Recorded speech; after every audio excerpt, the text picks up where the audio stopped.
prophet is the image that its maker should carve it. The molded image. Good afternoon, brothers and sisters. Welcome to today's presentation about the importance of studying prophecy, and we'll begin with a silent word of prayer.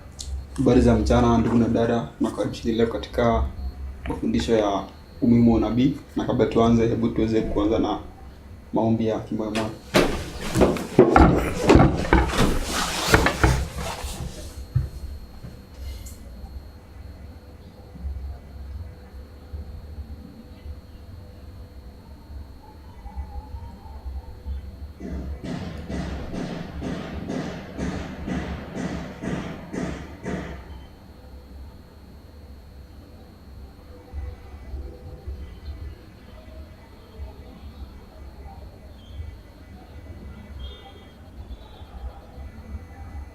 Amen. Amen. So today's presentation is going to be about the importance of studying prophecy. Kwa hivyo leo mafundisho leo itakuwa ni kuhusu umuhimu wa unabii. And this is a very important subject, especially to us as Seventh-day Adventists. Na hili ni fundisho la muhimu sana, hasa katika miongoni mwetu sisi leo Adventista. Because we understand that prophecy is what we were given as a heritage, or it's the depositories of truths that we were given as a people or as a church.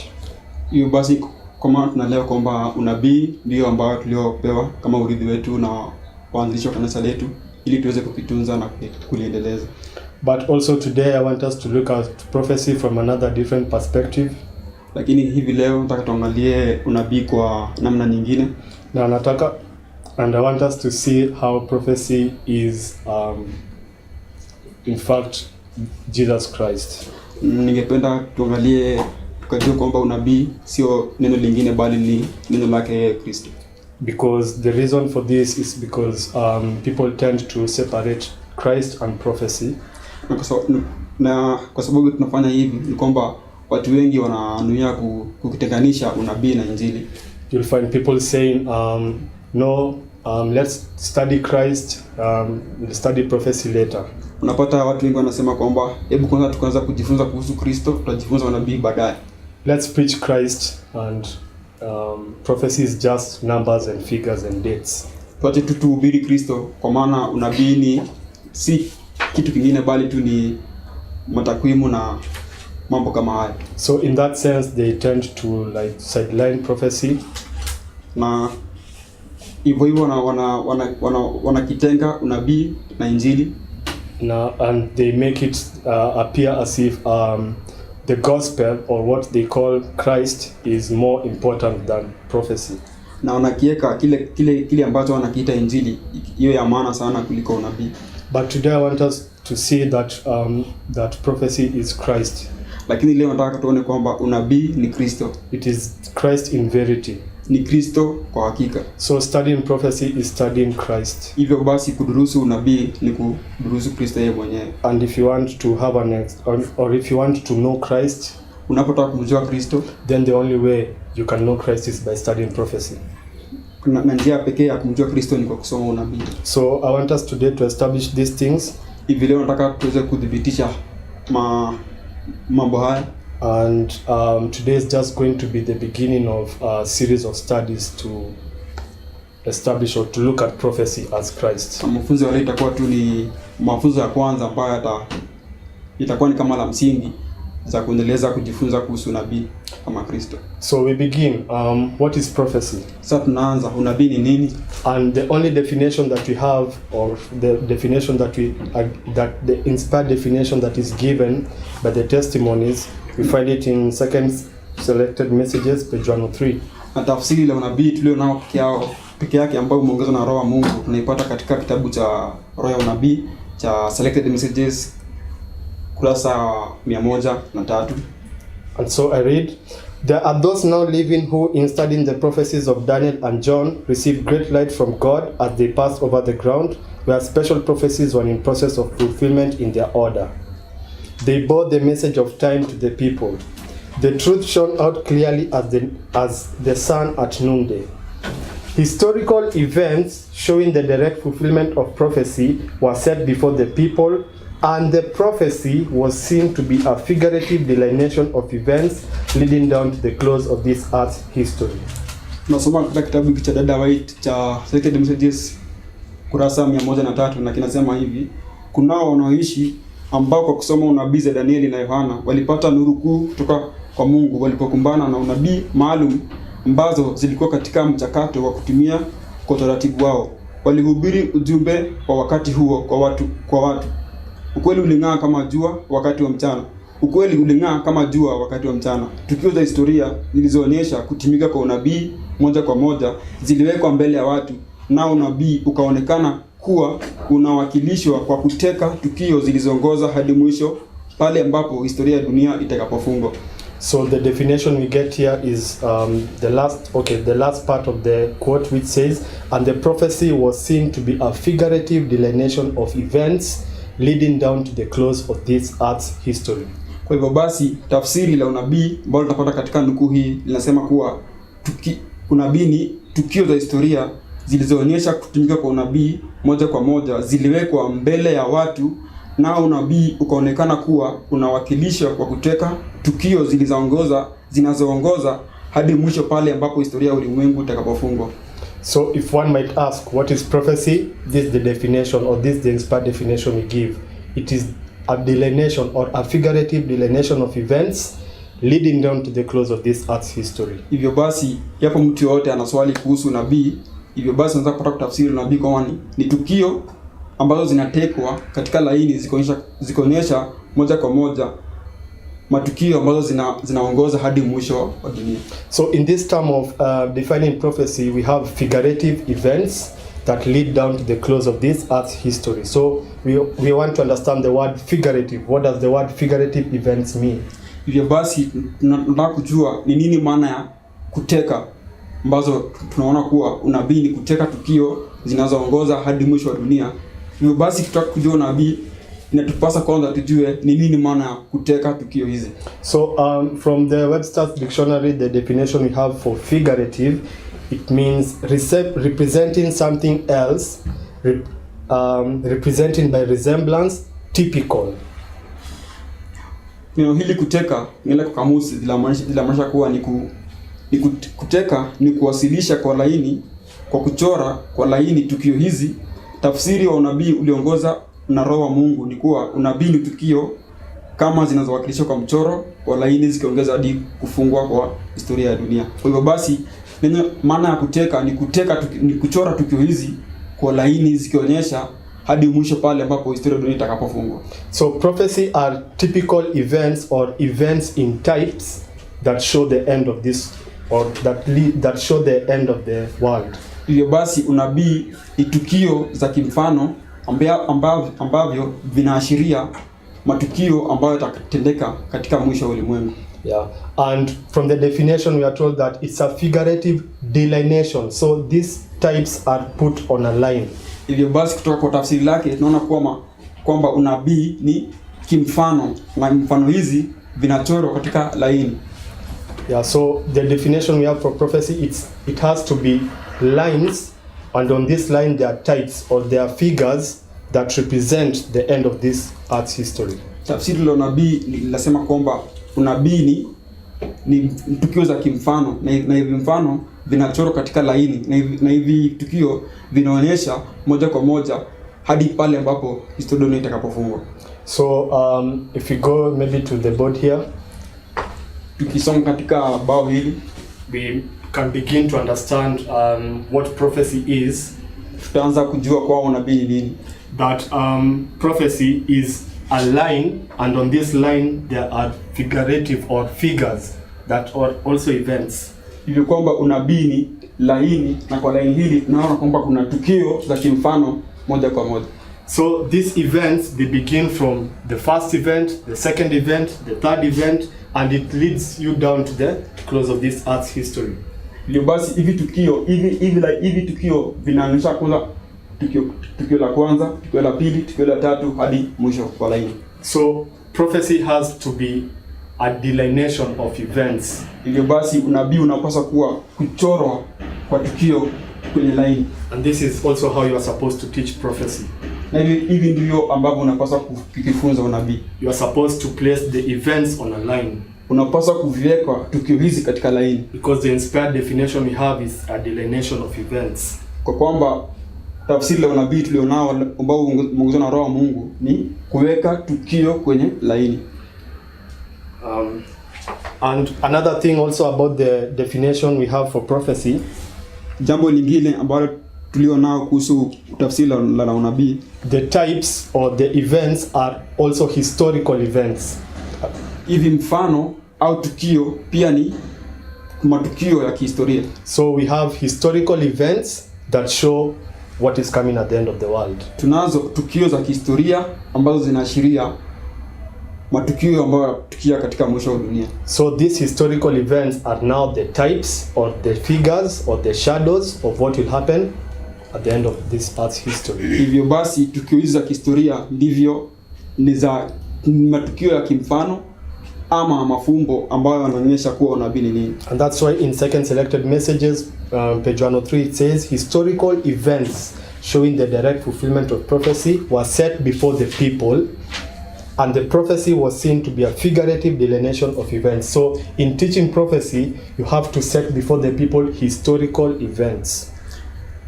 Na kwa maana hii ndio maana tunapata katika kitabu cha Mama White ambacho tumekisoma katika kurasa 103 inasema kuwa unabii ni tukio za kihistoria zilizoonyesha kutumika kwa unabii moja kwa moja, zinawekwa mbele ya watu, nao unabii unaonekana kuwa kinawasilishwa kwa kuchora tukio hizi katika laini moja kwa moja. So prophecy is just history in types. Hivyo basi unabii tu ni historia za kimfano. Because another definition we have for prophecy by Stephen Haskell, one of the pioneers, is that the Sea of Patmos, page 8, he says prophecy is history in advance. History is prophecy fulfilled. Tafsiri lingine ambalo tulionao kutoka kwa ndugu Stephen Haskell katika kitabu chake cha The Story of the Sea of Patmos kinasema hivi: unabii ni maelezo juu ya historia kabla ya historia yenyewe kutukia. Historia ni unabii uliotimizwa. So prophecy is history in advance. You first have to understand a historical event, and this historical event explains to you what will happen at the end of the world. Hivyo basi unabii ni historia kabla ya historia yenyewe kutukia. Hivyo basi tunaelewa unabii kwa kuelewa historia, kisha baadaye tukaelewa mambo yanayotokea katika siku za usoni. Another pioneer says, this is E.J. Wagner, prophecy is history written in advance. It has to us the value that history would have if some period of the past were again to be lived through and we were to be actors in it. Tafsiri lingine tulionao kutoka kwa ndugu wetu Wagner kinasema hivi. Samahani.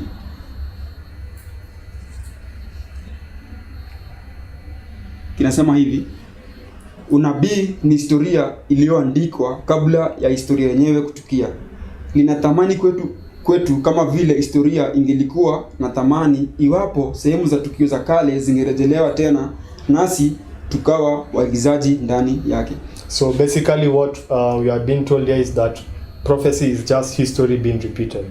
La msingi ambao tunaeleza katika nukuu hizi ni kuwa unabii ni historia ambayo inarudiwa. And this is now how we should begin to understand prophecy, that prophecy is history that is repeated.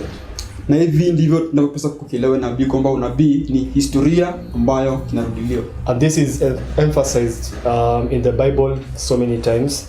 Na hili linasisitizwa katika Biblia kwa mara nyingi sana, that we have to go back to history in order to understand what is coming. Kwamba tunapaswa kwanza kukielewa historia, hiyo basi tuweze kuzielewa zile ambavyo vitu vinakuja siku za usoni. So Isaiah chapter 46 verse 8 to 10. Kitabu cha Isaiah 46 kutoka sura ya 8, kutoka mlango wa Isaiah 46 ndo 8 hadi 10 linasema hivi. It says, remember this and show yourselves men, bring it again to mind, O ye transgressors. Remember the former things of old, for I am God and there is none else. I am God and there is none like me, declaring the end from the beginning, and from ancient times the things that are not yet done, saying, my counsel shall stand, and I will do all my pleasure. Isaya anasema katika kitabu chake cha Isaya sura ya 46 kinasema hivi: kumbuka hili na mjionyeshe waume, jifahamisheni tena nyinyi mko sawa, kumbukeni mambo ya zamani za kale, kwa kuwa mimi ni Mungu wala hakuna aliye kama mimi, atangazaye mwisho toka mwanzo na kutoka enzi za kale vile vitu ambavyo havijatekelezwa, nikisema ushauri wangu utasimama na nitafanya vyote nivipendavyo. So there are two things I want us to glean from these verses, or that can be gleaned from these verses, is that first of all, God is telling us to go back to the former things. This is go back to history. Kuna vitu viwili ambavyo ningetaka tuvitilie maanani katika fungu hili. La kwanza ni kuwa Mungu angetaka sana turudi katika historia tukielewa, hivyo basi tuweze kuelewa siku za usoni zitakuwa vipi. It says because remember the former things of old, because God declares the end from the beginning, and from ancient times the things that are not yet done. Na linasema hivi: kumbukeni mambo ya zamani za kale, kwa kuwa Mungu anatangaza mwanzo toka mwisho vile vitu ambavyo havijatekelezwa. So it is from history that you can understand the end or prophecy. Hivyo basi ni kutokana na historia ndivyo ambavyo unavyoweza kuelewa unabii yenyewe. If you want to understand what will come at the end of the world, just go back to history. Wapo ungependa kuelewa kile ambavyo vitatokea katika mwisho wa ulimwengu, rudi tu katika historia ujue ilikuwa aje. This is now how God declares the end from the beginning. Hivi ndivyo Mungu anavyotangaza mwanzo kutoka mwisho. But another thing I want us to glean from these verses is that God says, I am God and there is none else. I am God and there is none like me. Why? Because he declares the end from the beginning, and from ancient times the things that are not yet done. Jambo lingine ambalo ningependa tulitilie maanani ni kwamba Mungu ndiye peke yake anayetangaza kutoka mwanzo hadi mwisho. Na mbona anasema hivi? Ni kuwa yeye pekee ndiye Mungu awezaye kufanya mambo haya. So we see that he says there is none else who is like him, because he's the only God who can declare the end from the beginning. He's the only God who can give prophecy, or who can prophesy. Anasema hakuna Mungu mwingine kama yeye, kwa kuwa yeye tu ndiye Mungu pekee ambaye awezaye kutangaza mwanzo kutoka mwisho. So this is the proof that he gives to us as his people that he is God. Hii ndio idhibati ambayo anatupa kama sisi watu wake kuwa yeye ni Mungu. So prophecy is what proves God is God. Hivyo basi unabii ndio kitu cha pekee ambacho kinadhibitisha kuwa Mungu ni Mungu. So we begin to understand the nonsense that is said out there, that prophecy is just about dates and figures. No, prophecy is what proves God to be the true God. Hivyo basi tunaanza kuelewa kuwa vile mafundisho potovu ambayo yanafunzwa kule nje kuwa unabii ni takwimu tu, tunaona kuwa ni potovu, kwa kuwa unabii ni Mungu mwenyewe. And this point is further emphasized in Isaiah chapter 41, beginning from verses 21, and it reads, produce your cause, said the Lord, bring forth your strong reasons, said the King of Jacob. Let them bring them forth and show us what shall happen. Let them show the former things what they be, that we may consider them and know the latter end of them. Or declare us things for to come. Show the things that are to come hereafter, that we may know that ye are gods. Yea, do good or do evil, that we may be dismayed and behold it together. Behold, ye are of nothing, and your work of naught, an abomination is he that chooses you. Jambo hili limetiliwa mkazo tena katika kitabu cha Isaya sura ya 41 aya 21 hadi 24. Linasema hivi: haya, leteni maneno yenu, asema Bwana. Toeni hoja zenu zenye nguvu, asema mfalme wa Yakobo. Waache wazilete mbele na watuonyeshe yatakayotendeka. Waache watuonyeshe mambo ya zamani kuwa ni nini, ili tuzipe fikra na tupate kujua hatima yao. Au tutangazie sisi vitu vijavyo, tuonyeshe vile vitu vijavyo kutoka sasa, ili tujue kuwa nyinyi ni miungu. Ndiyo, fanya vyema au maovu, ili tushangae na tuone sote pamoja. Tazama, ninyi si kitu na kazi zenu ni bure, naye awachaguaye ni chukizo. So basically what is happening in Isaiah chapter 41 is that there's a controversy between the true God and some false gods. Jambo ambalo linatendeka katika kitabu hiki cha Isaiah ni kuwa kuna vita kati ya Mungu wa kweli na wale Mungu wa uongo. And the true God challenges these false gods. Na Mungu wa kweli anawapa changamoto au Mungu wa uongo. And what he challenges them with is, he doesn't say let's perform a miracle and see who is the true God. Na changamoto ambalo analowapa sio kwamba tufanye miujiza ili tuweze kujua nani Mungu wa kweli. So this tells us it is not miracles that prove who is the true God. Hivyo basi hii inatuambia kuwa sio miujiza tu ambayo inaweza kutuelezea kuwa Mungu wa kweli ni nani. But he specifically challenges them by telling them, let them show the former things, what they be, that we may consider them and know the latter end of them. Lakini anawapa changamoto hili likisema kuwa waacha watuonyeshe mambo ya zamani za kale ili tuweze kujua hatima zao. He tells them, let them bring them forth and show us what shall happen. Anasema kuwa leteni mambo ya zamani za kale ili muweze kutuonyesha kuwa nini kitatukia siku za usoni. Or declare us things for to come. Show the things that are to come hereafter, that we may know ye are gods. Au mtuambie ni nini itakuja baada ya hapa ili kwamba tuweze kujua kwa nini ni Mungu. So we can see, just as in Isaiah 46, what proves God is prophecy, because he says he's the only one who is able to declare what is coming, and these false gods can't.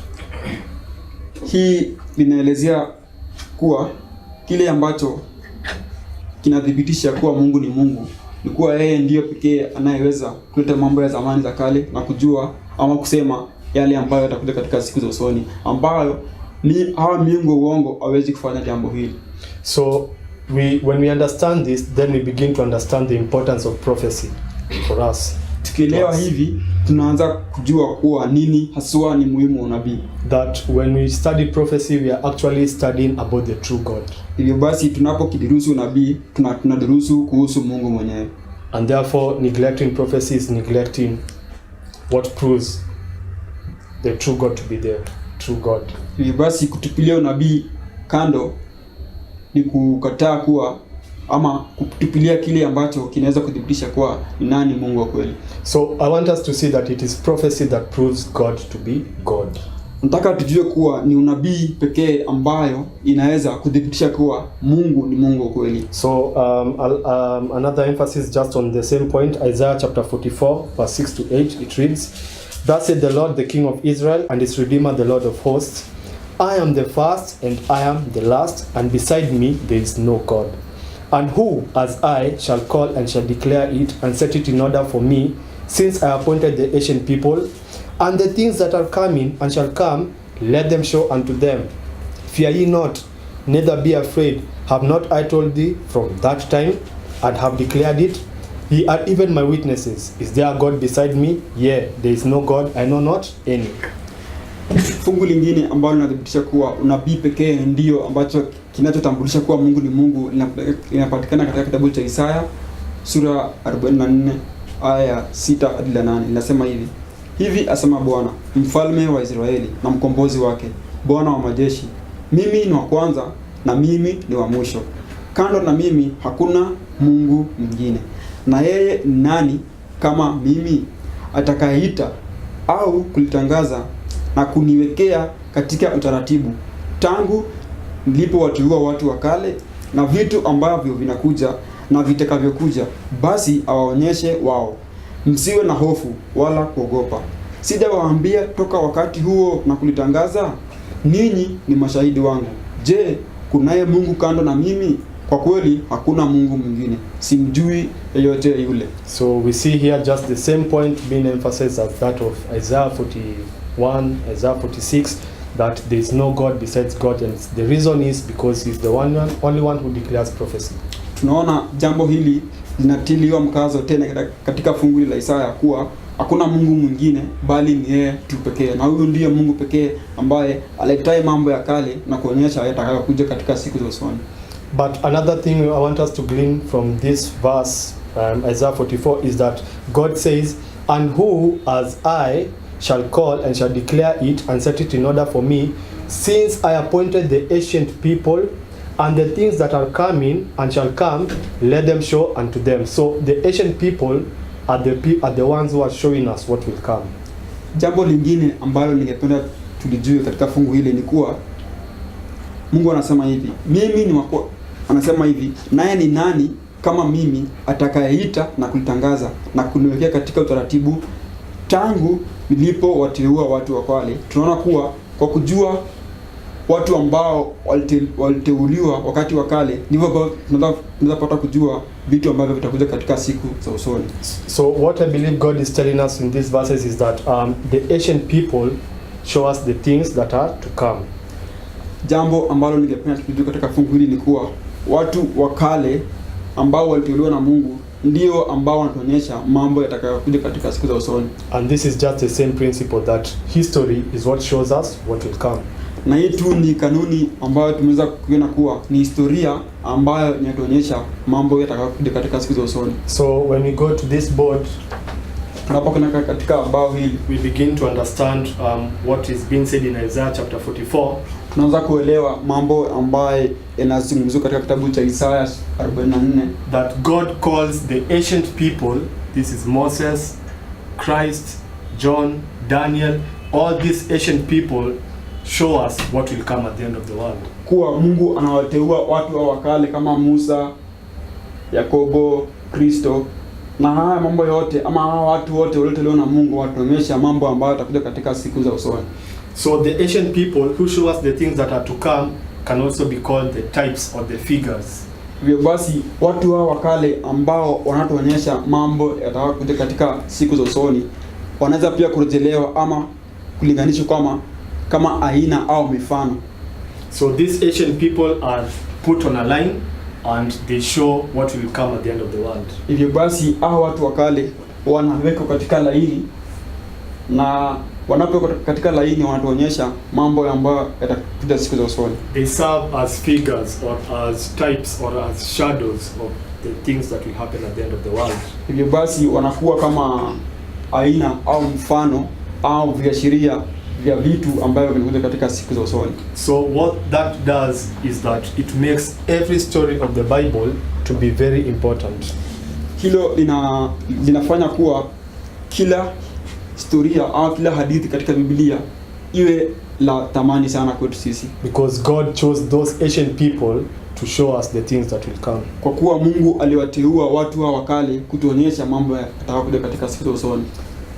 So we continue on with our notes. Revelation chapter 1 verse 1 to 9. Tunaendelea na kusoma katika nakala hii. So we know the Revelation to be a book about prophecy. Tunajua kuwa kitabu cha Ufunuo ni kitabu kuhusu nabii. It's a book that is full of figures about strange beasts. Ni kitabu kilichojaa mafumbo ya wanyama, and some of the beasts that are found in Revelation are depicted in these charts. Na baadhi ya wanyama wanaopatikana katika kitabu cha Ufunuo wamechorwa katika chati hii. And it's true that the animals might look strange. Ni kweli kuwa wanyama hawa wanaweza kukua wanashangaza. And it is for this reason that we find some people fearing prophecy or being afraid to look into these things. Ni kwa sababu hii kuwa tunapata watu wengi wanakionea haya kitabu cha unabii au wanakiogopa kukudirishwa kwa sababu ya wanyama hawa ambao wanashangaza.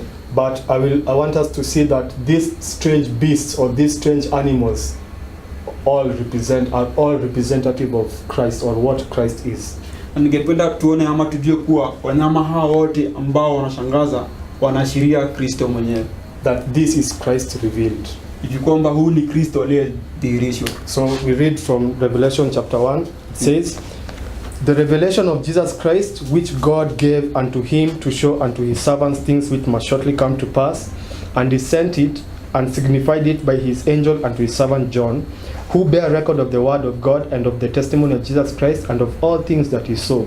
Blessed is he that readeth, and they that hear the words of this prophecy, and keep those things which are written therein, for the time is at hand. Na tunasoma katika kitabu cha Ufunuo sura ya kwanza aya ya kwanza linasema hivi: Ufunuo wa Yesu Kristo ambayo Mungu alimpa ili aonyeshe watumishi wake vitu ambavyo lazima hivi karibuni yatimie. Naye alimtuma na kuliashiria na malaika wake kwake mtumishi wake Yohana, ambaye alishuhudia neno la Mungu na ushahidi wa Yesu Kristo na vitu vyote alivyoviona. Abarikiwe yeye asomaye na wale wasikiao maneno ya unabii huu na kuyashika yaliyomo, kwa kuwa wakati mwadia. So those who try to separate prophecy and Christ, hivyo basi wale ambao wanaotaka au wanajaribu kulitenganisha unabii na Kristo, are also separating revelation and Christ. hivyo basi wanakitenganisha ufunuo na Yesu Kristo. But here we read that revelation is Christ. Na hapa kwa tunasoma kuwa ufunuo ni Yesu Kristo. In fact, the revelation is the revelation of Christ. Kwa kuwa ufunuo ni ufunuo wa Yesu Kristo. The book of Revelation is the revelation of Christ. Kitabu cha ufunuo ni ufunuo wa Yesu Kristo. So all these things, it's Christ revealed. Kwa hivyo basi hivi vitu vyote ni Kristo aliyedhihirishwa. As strange as they look, it is Christ revealed. Kwa kushangaza vinavyoonekana ni Kristo aliyedhihirishwa. And you are told, blessed is he that readeth, and they that keep the words of this prophecy, and keep those things which are written therein, for the time is at hand. Tumeambiwa kuwa abarikiwe yeye asomaye na wale wasikiao maneno ya unabii huu na kuyashika yaliyomo, kwa kuwa wakati umewadia. So there's a blessing attached to studying prophecy. Hivyo basi kuna mibaraka ambayo kimehusishwa na kusoma unabii. And this goes contrary to what is being said out there, that prophecy is scary or it's all that. Yeah?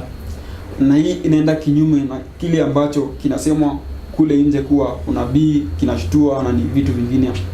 Yeah, so down the verses, down the chapter, it says, it goes on to read, I am Alpha and Omega, the beginning and the ending, said the Lord, which is, and which was, and which is to come, the Almighty.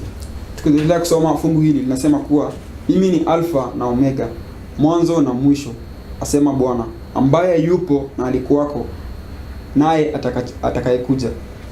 In Isaiah 46 we read, God declares the end from the beginning, and from ancient times the things that are not yet done. Katika kitabu cha Isaya tulisoma kuwa Mungu ndiye atangazaye mwanzo kutoka mwisho na kuvitaja vile vitu ambavyo bado havikatekelezwa. And we see the same thing being repeated here in Revelation, and because he says, I am Alpha and Omega, the beginning and the ending. Na tunaona jambo hili linarudiwa katika kufunuo kuwa akisema mimi ni Alpha na Omega. So even the very name Alpha and Omega is showing the characteristic or the attribute of Christ as prophecy, that Christ is prophecy, Alpha and Omega, beginning and end. Hata neno hili la Alpha na Omega linaonyesha tabia ya Kristo kuwa yeye ni mwanzo na mwisho au Alpha na Omega. And it goes on to define him as which is, this is talking about Christ. Christ is and was and is to come. Na fungu hili linaendelea kumfanua Kristo kuwa kama yeye aliyekuwa na yeye ambaye yuko hivi sasa na yeye atakayekuwa katika siku za usoni. So if we just try to understand those words, which is, which was, which is to come. This is which is the present. Kujaribu kuangalia maana maneno haya kuwa yeye aliye hivi sasa ni kuwa yeye aliye katika wakati tulio nao hivi sasa. Which was is he was the past. Yeye aliyekuwa ni mambo ya kale, and which is to come is the future. Na yeye atakayekuja ni mambo za siku za usoni. So how is Christ defined in the book of Revelation? He is the present, he is the past, and he is the future, the Alpha and Omega. Hivyo basi Kristo amefafanua katika kitabu cha Ufunuo kama kuwa yeye aliyekuwa na yeye aliyeko hivi sasa na yeye atakayekuwa katika siku za usoni. So the present, the past, the future, this is prophecy. Hivi sasa kwa mambo yaliyopita na mambo yaliyo hivi sasa yatakayokuja katika siku za usoni, hii ni unabii. But this is also the name that is given to Christ in Revelation. Na hii pia ni jina ambayo Kristo amepewa katika kitabu cha Ufunuo. So we see the name of Christ is prophecy. Hivyo basi tunaona kuwa majina au jina la Kristo ni unabii. And we read further down, Revelation 1, it goes on to say, "Fear not, I am the first and I am the last. I am he that liveth and was dead, and behold, I am alive forevermore. Amen. And have the keys of hell and of death. Write the things which thou hast seen, and the things which are, and the things which shall be hereafter." Tunapoendelea kusoma katika kitabu cha Ufunuo 1, tunasema kuwa usiwe na hofu, mimi ni wa kwanza na wa mwisho. Mimi ni wa kwanza na wa mwisho. Ni mimi niishie, naye aliyekufa atazama ni hai tena milele na milele. Amina. So it says, write the things which thou hast seen, past, the things which are, present, and the things which shall be hereafter, future.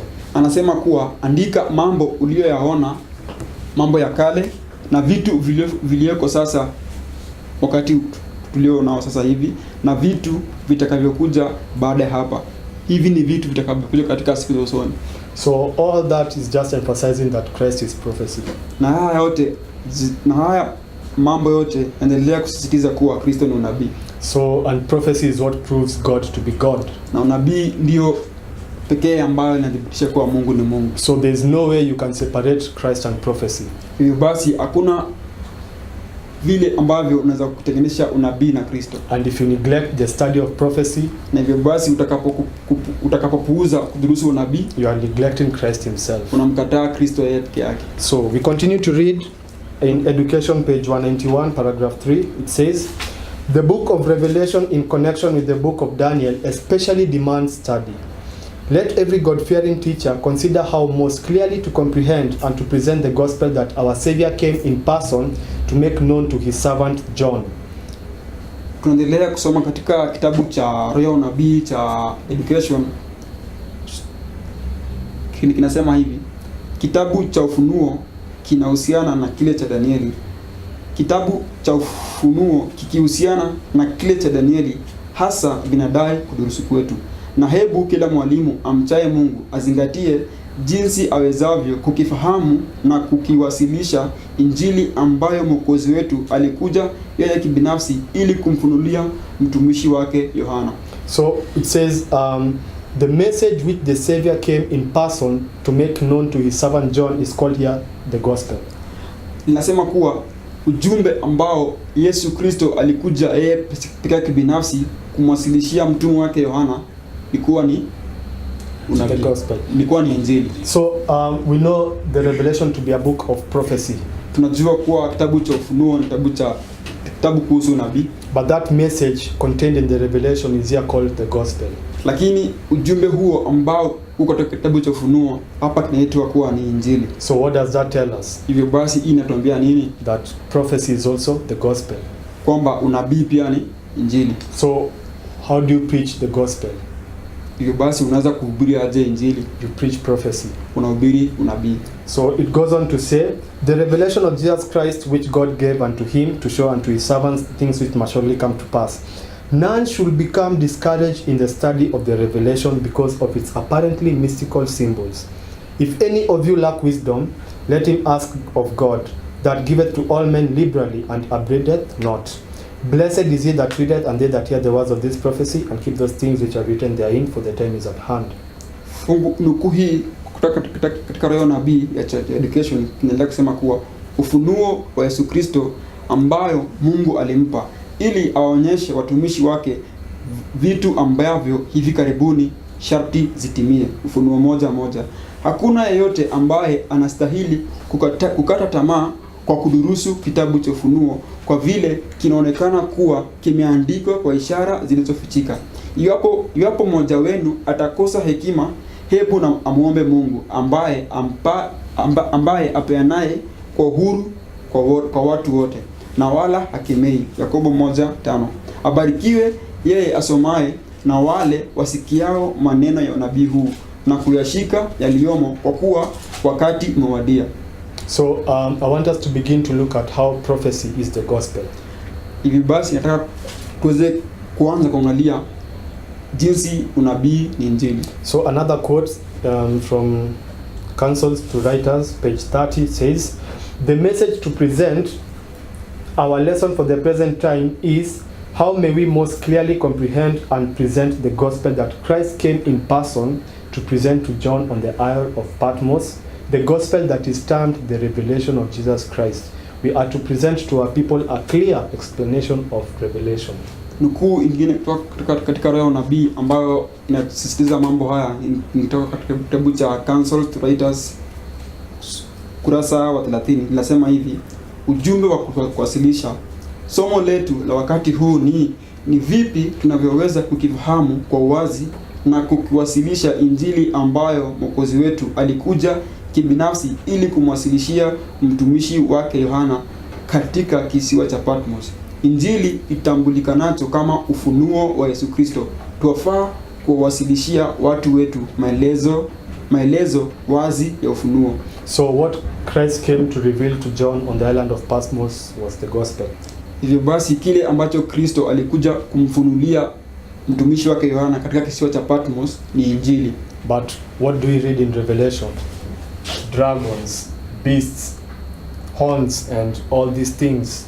Lakini tunasoma nini katika kitabu cha Ufunuo? Tunasoma kuhusu wanyama hawa wote. So it tells us that all these things is the gospel. Hivyo basi natuambia kuwa mambo haya yote au wanyama hawa wote ndio Injili. So the gospel is something that is very different from what is being understood out there. Hivyo basi Injili ni kitu kingine tofauti sana kulingana na ambavyo inavyoeleweka kule nje. Because you will hear people say out there that we need Christ, we need the gospel. Don't dwell so much on prophecy. Utasikia watu wakisema kwamba tunamhitaji Kristo, tunahitaji Injili. Usiegemee sana unabii. So these people don't understand that the gospel is prophecy. Hawa watu walikuwa unabii ni Injili. And when you are studying prophecy, you are actually studying the gospel. Unaposoma unabii, unasoma Injili. And that there is no other gospel besides prophecy. Na hakuna Injili nyingine pasipo unabii. So we continue to read. This is Desire of Ages. I think I missed the page, but it's chapter 23. The burden of Christ's preaching was, the time is fulfilled and the kingdom of God is at hand. Repent ye and believe the gospel. Thus, the gospel message as given by the Savior himself was based on the prophecies. Tunapoendelea kusoma katika kitabu cha Roho Nabii cha Desire of Ages sura ya 23 inasema hivi: mahubiri ya Kristo ulikuwa ni, wakati umetimia na ufalme wa Mungu umekaribia. Tubuni ninyi na muamini Injili. Hivyo basi ujumbe wa Injili kama ilivyopeanwa na Kristo mwenyewe ulikuwa kulingana na unabii. So this quote is basically telling us that the gospel is based on prophecy. Nukuu hii inatuambia kuwa unabii ni Injili. Another quote from Review and Herald, page 21. Review and Herald, February 21, 1899, paragraph 5. It reads, "We have yet to learn that the whole Jewish economy is a compacted prophecy of the gospel. It is the gospel in figures."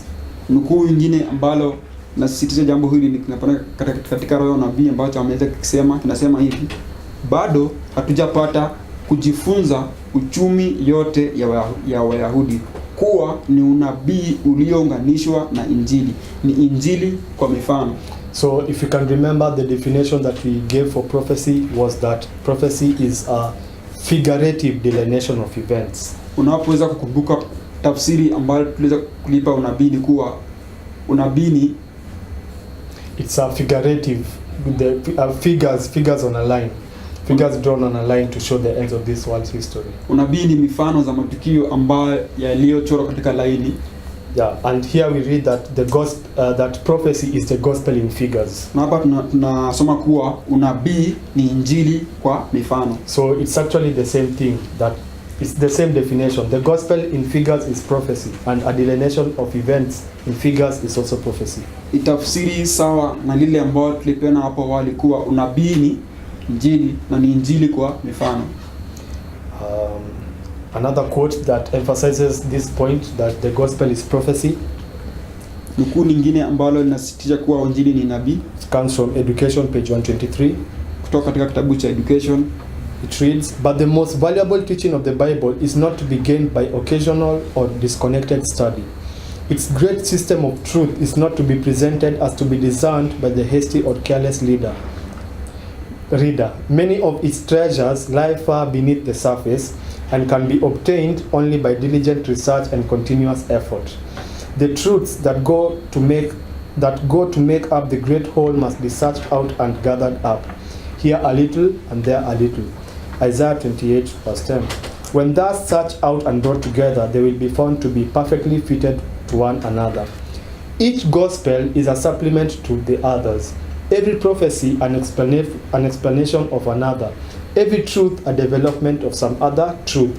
The types of the Jewish economy are made plain by the gospel.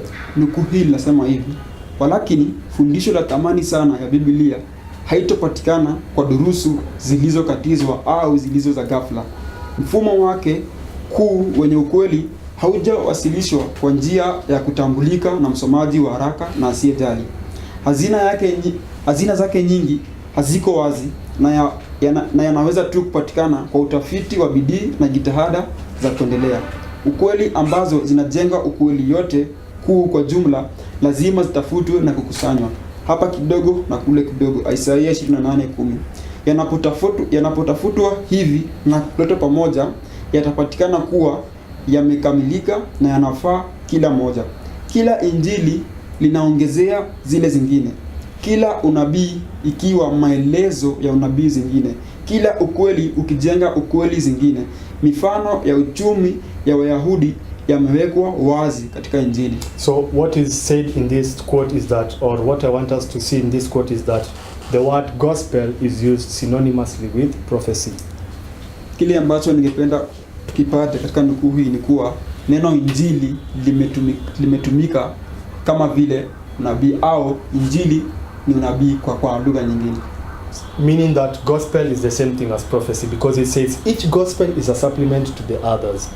Every prophecy an explanation of another. That is synonymous. Inamaanisha kuwa injili na unabii ni mamoja, kwa kuwa kila injili linaongezea zile zingine, kila unabii ikiwa maelezo ya unabii zingine. So with that understanding that the gospel is prophecy, we can now begin to look at the gospel. Na uelewa huu kuwa unabii ni injili, tunaweza kuanza kuangalia injili kama unabii. So what is the gospel, or what gospel do we have? Hivyo basi injili ni nini, ama injili upi tulionao? And we get this from Christ Object Lessons, page 227, paragraph 2. Na tunapata jibu la swali hili kutoka katika kitabu cha Christ Object Lesson cha Dada White, 227 paragraph 2.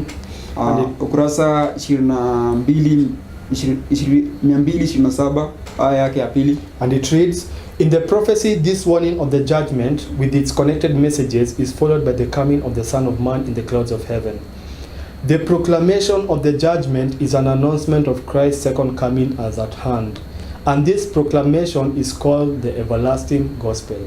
Thus, the preaching of Christ's second coming, the announcement of the nearness the announcement of its nearness is shown to be an essential part of the gospel message. Nukuu hii inasema hivi: katika unabii, ilani hii muhimu na ujumbe zake zilizoshikamana inafuatwa na kuja kwa mwana wa Adamu katika mawingu ya mbingu. Tangazo la hukumu ni tangazo linalotangaza kuja kwa Kristo mara ya pili kumekaribia. Tangazo la hukumu ni tangazo linalotangaza kuwa kuja kwa Kristo mara ya pili kumekaribia, na tangazo hili linaitwa injili ya milele. Hivyo mahubiri ya kuja kwa Kristo mara ya pili, tangazo ya kukaribia kuja kwake, inaonyeshwa kuwa sehemu muhimu sana ya ujumbe wa injili. So what is the gospel? It is the proclamation of the judgment, or it is the announcement of the Christ's second coming as at hand. Hivyo basi injili ni nini? Injili ni tangazo la hukumu, ni tangazo linalotangaza kuja kwa Kristo mara ya pili kumekaribia, na ni tangazo ya kukaribia kwake. Na so it says that what is the gospel? The gospel is the proclamation of Christ's second coming. Hivyo basi inasema injili ni nini? Injili ni tangazo kuja kwa Kristo mara ya pili. But it is, we see in Revelation 14, it is referred to as the everlasting gospel. Na tunapoona katika kitabu cha Ufunuo 14 limeelezewa kuwa ni injili ya milele. Meaning, if it's everlasting gospel, it means it has been there all through that message. Kumaanisha kuwa iwapo ni injili ya milele, ni injili ambayo imekuwapo tangu hapo awali. So Christ's second coming has always been proclaimed in type. Kuja kwa Kristo mara ya pili imeweza kutangazwa hapo awali kimfano au kiaina. And the proclamation of Christ's second coming in type is illustrating the proclamation of Christ's second coming now at the end of the world. Na kutangazwa kwa kuja kwa Kristo mara ya pili kwa kimfano au kiaina kimetangazwa katika injili ya milele. So this means that we should be able to see the everlasting gospel being preached in type. Hivyo basi hii inatulazimu kuwa tuweze kuiona injili ya milele kikihubiriwa kiaina. It means that the gospel message is not only preached at the end of the world, it has been preached ever since the time of Adam. Inamaanisha kuwa injili ya milele haijahubiriwa tu katika mwisho wa dunia, hivi kwamba imeweza kuhubiriwa katika hapo awali hata katika siku za Adamu. And it is for this reason that it is called everlasting. Na ni kwa sababu hii ambayo kinaitwa injili ya milele. Yeah, so we should be able to, so how do we see the everlasting gospel from the times of Adam? Je, tunaweza kuona injili ya milele katika siku za Adamu? We go to the next quote, Signs of the Times, June 17, 1897, paragraph 5, it reads, "In Eden, the first gospel sermon was preached. God said to the serpent, I will put enmity between thee and the woman, and between thy seed and her seed. It shall bruise thy head, and thou shalt bruise his heel." Kujibu swali hili tunasoma katika nukuu ya dada White ambayo ameweza kulitaja, na nukuu nasema hivi: Injili ya kwanza lilihubiriwa Edeni. Mungu alimwambia joka, nitaweka chuki kati yako na mwanamke, na kati ya uzao wako na uzao wake. Itaponda kichwa chako, nawe utaponda kisigino chake. So what we see here is that the gospel was first preached in Eden. Jambo nalopata katika nukuu hii ni kuwa injili ilihubiriwa wakati wa kwanza katika shambani Eden. And this gospel that was preached in Eden is the same everlasting gospel that we see in Revelation 14. Na injili hii ambayo ilihubiriwa katika Edeni ndiyo injili ambayo imehubiriwa katika kitabu cha Ufunuo. So we continue to read the next quote, Great Controversy, 1888, 507, paragraph 1. "The spirit which put Christ to death moves the wicked to destroy his followers. All this is foreshadowed in that first prophecy, I will put enmity between thee and the woman, and between thy seed and her seed, and this will continue to the close of time." Tunaendelea kusoma katika kitabu cha Pambano Kuu au Great Controversy, kurasa 507 aya ya kwanza, linasema hivi: "Ile roho iliyomuua Kristo linawashawishi waovu kuangamiza wafuasi wa Kristo. Haya yote yalielezewa katika unabii ule wa kwanza. Nitaweka chuki kati yako na mwanamke, na kati ya uzao wako na uzao wake, na hii itaendelea hadi mwisho." So in the previous quote we read, it was the first gospel sermon preached in Eden. This, I will put enmity between thee and the woman. This was the first gospel sermon, but here it is called the first prophecy. Nukuu ambayo ilitangulia tulisema kuwa injili ya kwanza ilihubiriwa katika Edeni, na hapa tunasoma kuwa injili unabii wa kwanza ulipewanwa katika Edeni. So this further emphasizes that the gospel is prophecy. The same message that was given to Adam, which was called the first gospel, again it is here called the first prophecy. Nukuu hii inasisitiza kuwa unabii ni injili, kwa kuwa injili ambayo ilipewa Adamu ndio the first gospel preached to Adam is also called the first prophecy. Injili ya kwanza ambayo ilihubiriwa kwa Adamu ndio ambayo inaitwa kama unabii wa kwanza. So it's still emphasizing that the gospel is prophecy. Ninaendelea kusisitiza kuwa unabii ni injili. And we still continue to emphasize that point. Another quote which says, "I will put enmity between thee and the woman, and between thy seed and her seed. It shall bruise thy head, and thou shalt bruise his heel."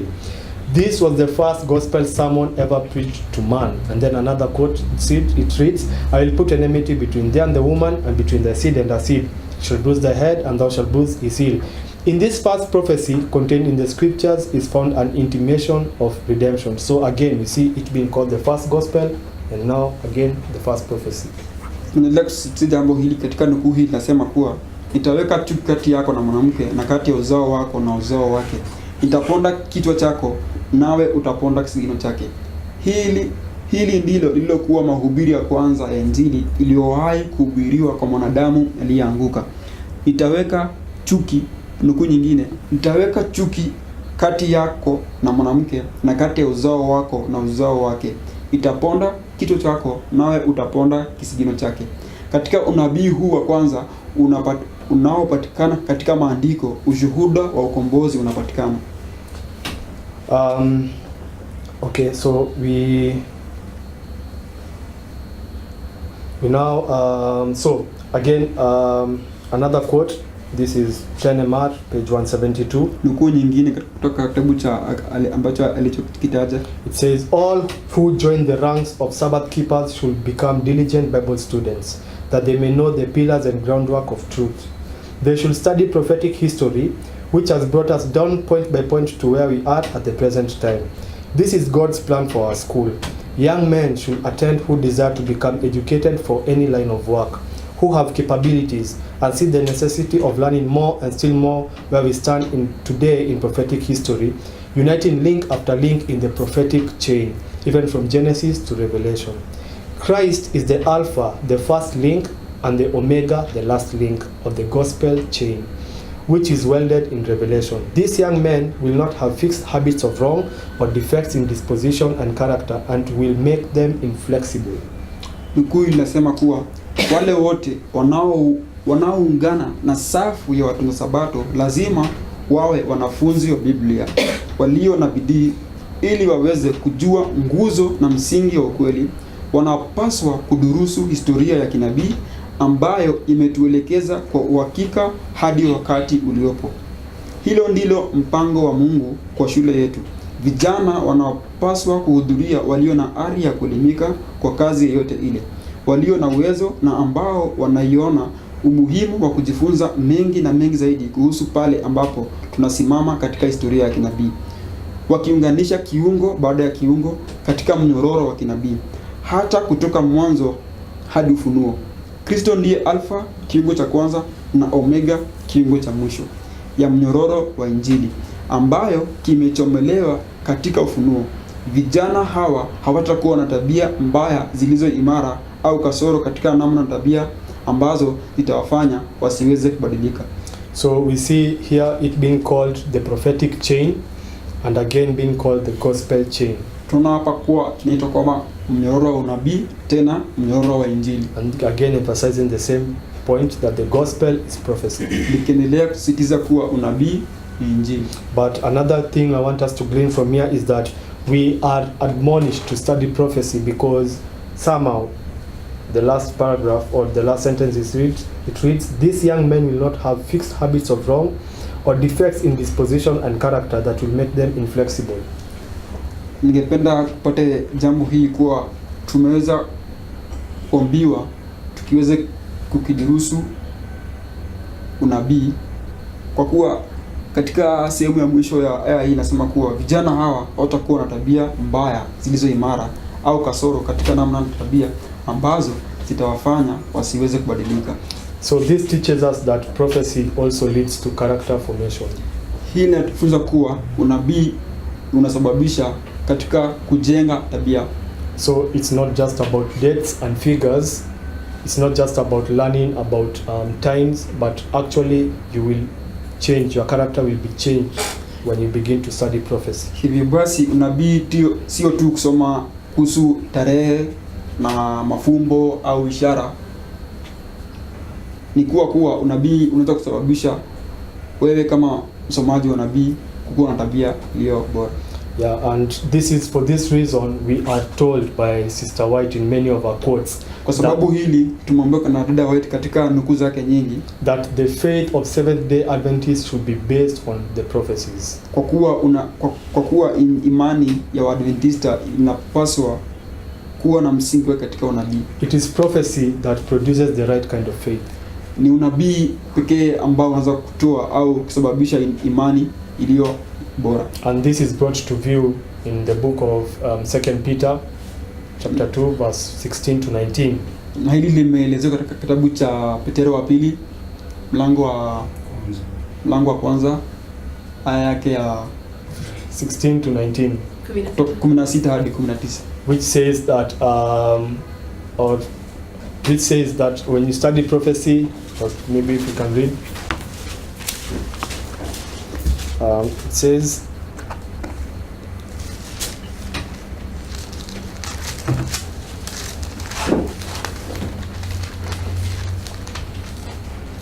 First Peter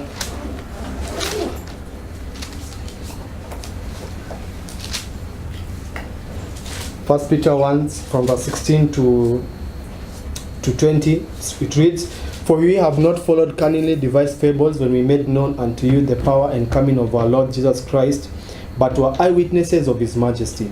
For he received from God the Father honor and glory, when there came such a voice to him from the excellent glory, This is my beloved Son, in whom I am well pleased.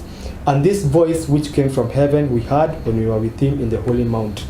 We have also a more sure word of prophecy, whereunto ye do well that ye take heed, as unto a light that shines in a dark place, until the day dawn and the day star arise in your hearts, knowing this first, that no prophecy of the scripture is of any private interpretation." Katika kitabu cha Petero wa pili tunasoma hivi. Petero wa pili sura ya kwanza aya ya 16 tunasema hivi: "Maana hatukufuata hadithi zilizotungwa kwa werevu, tulipowajulisha ninyi nguvu zake Bwana Yesu Kristo na kuja kwake, bali tulikuwa tumeuona wenyewe ukuu wake, maana alipata kwa Mungu heshima na utukufu hapo alipoletewa sauti iliyotoka katika utukufu mkuu, huyu ni mwanangu mpendwa wangu, naye pendezwa naye. Na sauti hiyo sisi tulilisikia ikitoka mbinguni tulipokuwa pamoja naye katika mlima ule mtakatifu. Nasi tuna lile neno la unabii lililo imara zaidi, ambalo mkiliangalia kama taa ing'aayo mahali penye giza, mwafanya vyema mpaka kutakapambazuka na nyota ya asubuhi kuzuka mioyoni mwenu." So what I believe Peter is explaining here is a reason for his faith, or what brought a change in his faith. Jambo ambalo ninapata kuelewa katika fungu hili ni kuwa Peter anaelezea sababu ya imani yake. Because the Peter we see in the Bible before Pentecost is very different from the Peter we see after Pentecost. Kwa kuwa Petero tunamwona katika Biblia kabla ya Pentecost ni Petero ni tofauti sana baada ya Pentecost. Because the Peter before Pentecost did not have faith. Kwa kuwa Petero yule aliyekuwa kabla ya Pentecost alikuwa Petero ambaye aliyekuwa bila imani. And that's why he betrayed his master 3 times. Or he denied his master 3 times, not betrayed. Na hiyo ndio kwa sababu kuwa aliweza kumkana Bwana wake mara 3. So because if he had enough faith, he wouldn't have denied Christ. Kwa kuwa angelikuwa na imani tosha, angemkana Bwana wake. Because after Pentecost we see him even dying for his faith. We see him dying for Christ. Kwa kuwa tunamuona baada ya Pentecost kuwa anamkufia Bwana wake Kristo. So what brought the change? So he says while he was with Christ, he saw all the majesties, he saw all the works. He even had a voice from heaven proclaiming Christ to be God. Kwa hivyo tunajiuliza kuwa ni nini kilisababisha mabadiliko haya? Kwa kuwa alipokuwa na Kristo aliona utukufu wa Mungu na kasikia hata sauti kule milimani ikisema kuwa Kristo ni mwana wa Mungu. So what does that teach us? That it's not miracles or even a supernatural thing that happens to us that proves or establishes our faith. Hili linatufunza kuwa sio miujiza au mambo ya nguvu zisizo za kibinadamu ambazo zinatuonyesha au zinadhibitisha au la kuwekelea imani yetu kuwa kama msingi. Because even after Peter saw all those miracles of Christ and all his mighty works, he still denied him at the cross. Kwa kuwa hata baada ya Petero kuona miujiza haya yote ya Kristo na kuona utukufu wa Mungu, aliendelea kumkana Bwana wake. But he says we have also a more sure word of prophecy, lakini anasema kuwa tunao neno la hakika la unabii. So prophecy was what made the faith of Peter to be sure. Kwa kuwa hivyo basi ni unabii uliosababisha imani ya Petero kuwa imani dhabiti. It says more sure, that it is more sure than the eyewitnessing, it is more sure even than what he had, the supernatural voices or voice he had. Nasema kuwa ilikuwa ni la hakika zaidi kushinda hata zile muujiza ambazo waliona Kristo akifanya yeye mwenyewe. And he goes on to say, whereunto ye do well that ye take heed as unto a light that shines in a dark place until the day dawn and the day star arise in your hearts. Meaning that it's, when you study prophecy, the day dawns and the day star arises in your hearts. Anasema kuwa mfanya vyema mpaka kutakapopambazuka na nyota ya asubuhi kuzuka mioyoni mwenu. So, ina maana kuwa unapokusoma unabii unaweza kupata mabadiliko ya tabia. So it is the day star arising in our hearts, it's Christ arising in our hearts. Ilikuwa nyota ya asubuhi ambayo inazuka mioyoni mwetu ni Kristo ambaye anakuwa katika mioyoni mwetu. But what leads to this condition is understanding the more sure word of prophecy. Lakini lile ambalo linasababisha hali hii ni kusoma unabii au kudurusu unabii. So we all need Christ in our hearts. Hivyo basi sisi sote hapa tunahitaji Kristo katika mioyoni mwetu. And Peter is telling us that prophecy will make the day start to arise in our hearts. Na Peter anatuambia kuwa unabii utafanya jambo hili liweze kutimika katika mioyoni mwetu. So this, I believe, is the importance of prophecy. Hili naamini kuwa ni muhimu wa unabii. That when we study prophecy, Christ arises in our hearts. Ya kwamba unaposoma unabii, Kristo anaanza kukaa ndani yako. And this also goes contrary to what we hear being taught out there. Na hili lenda kinyume na kile ambacho tunasikia kinafunzwa kule nje, whereby Christ is separated from prophecy. Ambayo tunapata kuwa Kristo ametenganishwa na unabii. So understanding that prophecy is the gospel, kuelewa unabii ni injili, we also understand that we have no other gospel as Adventists. Tunaelewa kuwa hatuna injili nyingine yote kama Waadventista. And so the admonition in Galatians becomes present truth for us. Galatians. Basi onyo liko katika kitabu cha Wagalatia inakuwa la ukweli kwetu sisi About the gospel. Kuhusu injili. Galatia wa kwanza. Galatia 1. So it's in First Galatians, sorry. Kitabu cha Wagalatia sura ya kwanza. Beginning from verse 8. Beginning from verse 6. Kuanzia aya yake ya 6. Which reads, I marvel that ye are so soon removed from him that called you into the grace of Christ unto another gospel.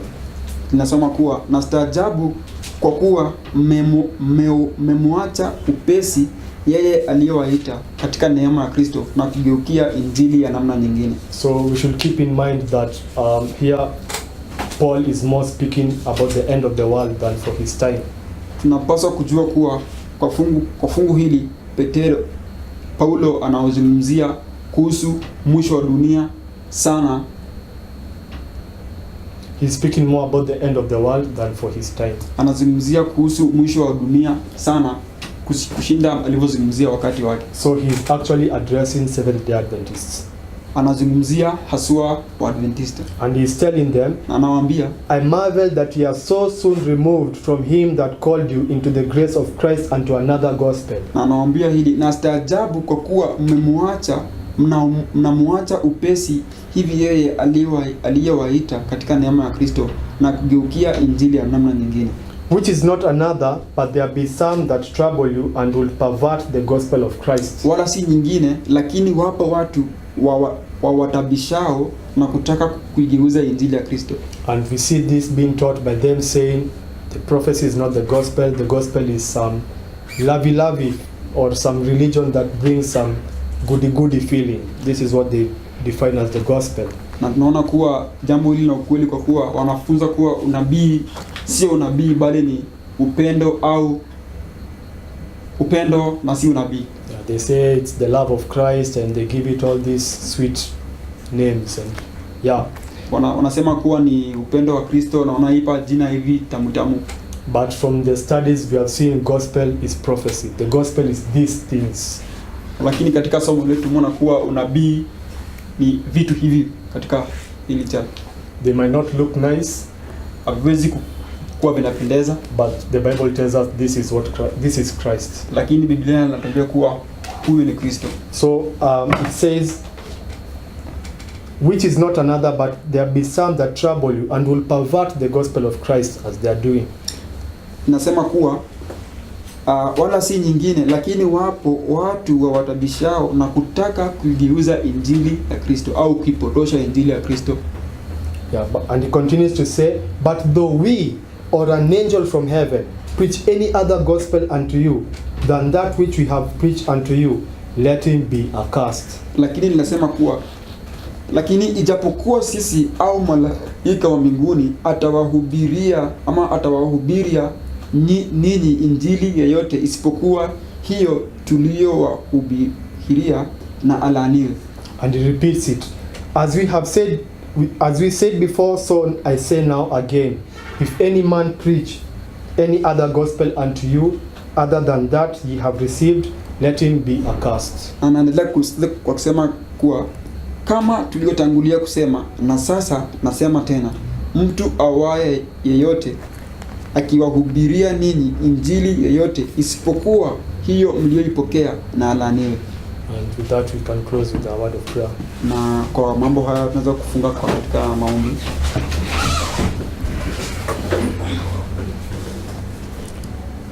Our dear Heavenly Father, Baba yetu uliye juu mbinguni, we thank you for this time. Tunakushukuru katika wasaa, and we thank you Lord for revealing these things unto us. Na tunakushukuru kwa kutufunulia mambo haya kwetu sisi.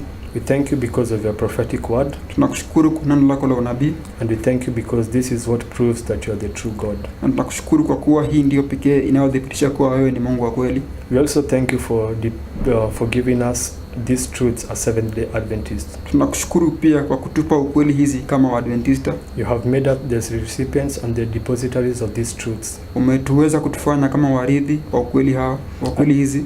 And we understand, Lord, that we have a work to do as a people. Na tunaelewa kuwa tunao kazi kufanya kama Waadventista. But Lord, how we pray that you may first help us to understand these truths. Lakini Mungu tunaomba kuwa uweze kutufanya kwanza tuweze kuelewa ukweli hizi. We pray that we may begin to look at prophecy as the gospel. Tunakuomba uweze kutusababisha tuweze kukitazama injili kama unabii. We pray, Lord, that you may make us to understand that by studying prophecy we are studying Christ. Tunakuomba uweze kutufanya tuelewe kuwa kwa kusoma unabii au kudurusu unabii tunamsoma kuhusu Kristo. We need Christ in our hearts. Tunamhitaji Kristo katika mioyo yetu. So Lord, we pray that you may make us to understand prophecy.